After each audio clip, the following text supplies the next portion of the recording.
जो हमने करने का और इसका सम्मेलन देहरादून में आयोजित करने का काम आगे बढ़ाया है, उसके तहत पहले हम लोग लंदन में और लंदन, बर्मिंघम और दिल्ली में और अभी दुबई और आबू धाबी में पिछले 3 दिनों से लगातार विभिन्न निवेशक समूह से मिले हैं। इसमें पर्यटन के क्षेत्र में, स्वास्थ्य के क्षेत्र में, शिक्षा के क्षेत्र में और बहुत सारे कृषि, एग्रो, इन सभी फार्मा के क्षेत्र में बहुत सारे निवेशकों से हमारे करार भी हुए हैं और बहुत से बात भी हुई है। सभी से बात करने के बाद एक बात जो हम लोगों को कहीं ना कहीं उत्साह प्रदान करती है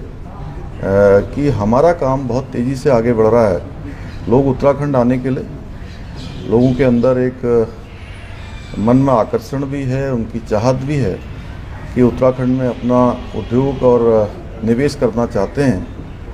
और हज़ारों करोड़ के निवेश हमको इस यात्रा में भी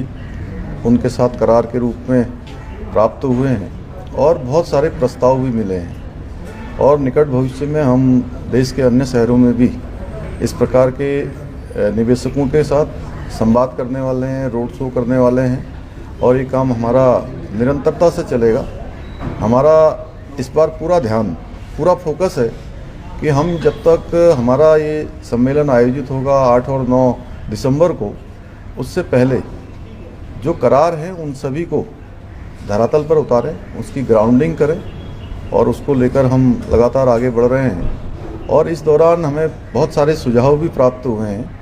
उन सुझावों पर भी हम बात करेंगे। जितने निवेशकों के द्वारा हमारे साथ करार हुए हैं और प्रस्ताव आए हैं,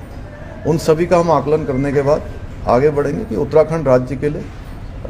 कौन से उपयोगी हैं, कौन से लॉन्ग टर्म में फ़ायदेमंद हो सकते हैं और जो हमको निवेश के साथ साथ उत्तराखंड के अंदर रोज़गार को भी जुटाने का काम करें, वहाँ के लोगों की आजीविका को भी बढ़ाने का काम करें। हमारा जो प्राथमिक सेक्टर है, उस प्राथमिक सेक्टर को मजबूत करने में या उसको आगे बढ़ाने में उसको सहयोग प्रदान करेंगे। हम उनको प्राथमिकता के आधार पर प्रोत्साहन करेंगे और पहले भी हमने जो नीतियां बनाई हैं वो सब निवेशकों के, उद्योग समूह के सभी के हितों को ध्यान में रखकर उसको बनाया भी है और जहां ज़रूरत थी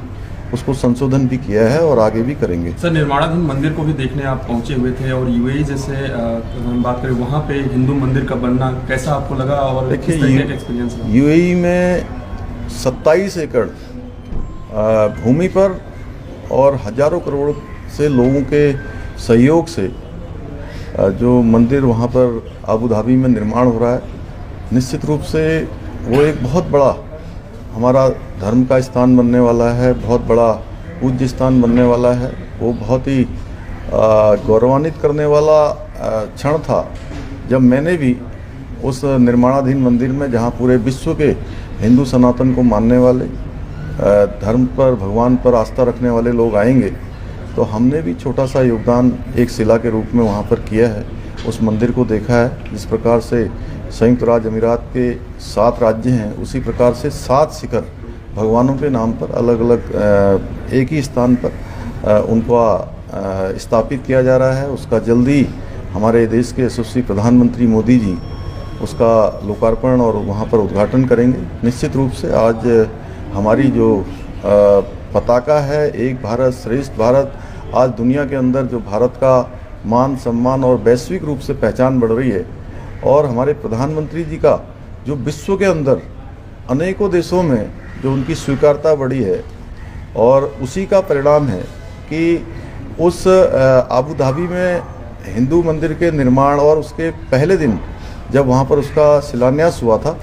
तो यूएई सरकार के 3 मंत्रियों ने भी आकर वहाँ पर उसमें योगदान दिया है। निश्चित रूप से आदरणीय प्रधानमंत्री जी का भी इसमें बहुत बड़ा योगदान है कि उनकी प्रेरणा से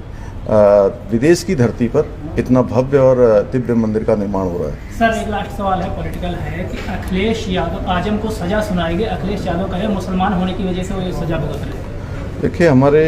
देश के अंदर जो लोग न्याय व्यवस्था पर विश्वास रखते हैं उनको कभी भी इस प्रकार की बात नहीं करनी चाहिए, क्योंकि देश के अंदर अब तुष्टीकरण नहीं होता है। मोदी जी के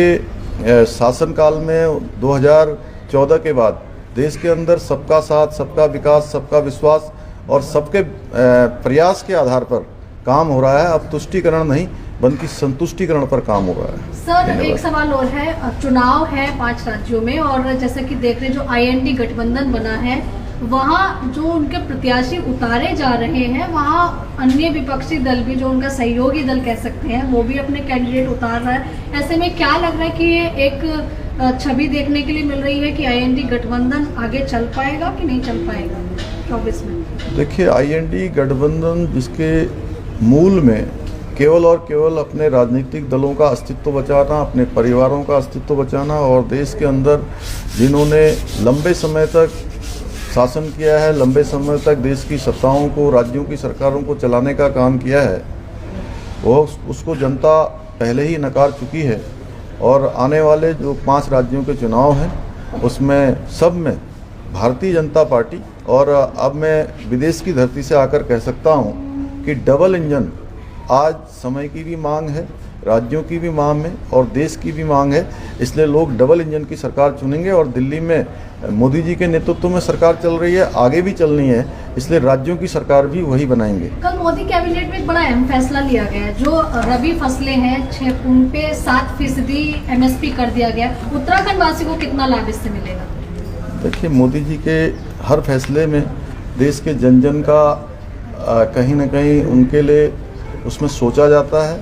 और समाज में अंतिम छोर में खड़े हुए व्यक्ति को इन योजनाओं का लाभ मिले और इस योजना का भी लाभ निश्चित रूप से देश के और उत्तराखंड के सभी लोगों को मिलेगा।